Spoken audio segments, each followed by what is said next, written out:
Assalamu alaikum, I'm Engineer Hamna Shakil. In this video, we are going to learn about the spline command.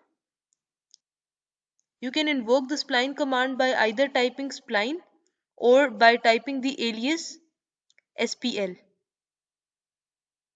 Or you can click here this down arrow in the draw panel and you can see there are two options of spline.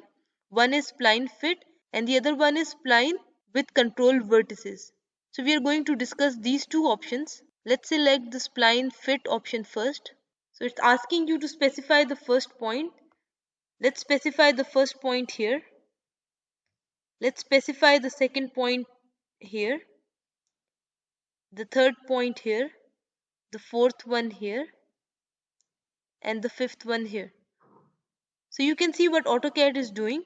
AutoCAD is basically fitting a curve at all the points that you have specified. If you want to close your figure, you can simply click close here on the command line and the figure will be closed.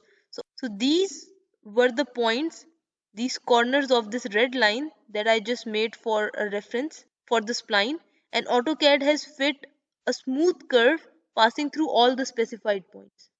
If you go to the spline command and select the method as control vertices, again you can specify the points and you can see the difference. AutoCAD is not passing the line through all the points.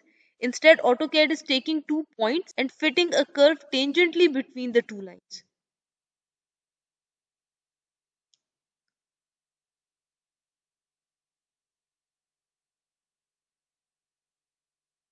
So you can observe this. If you want to close this, click close here. So this white one is the spline that is passing through the points that you have specified.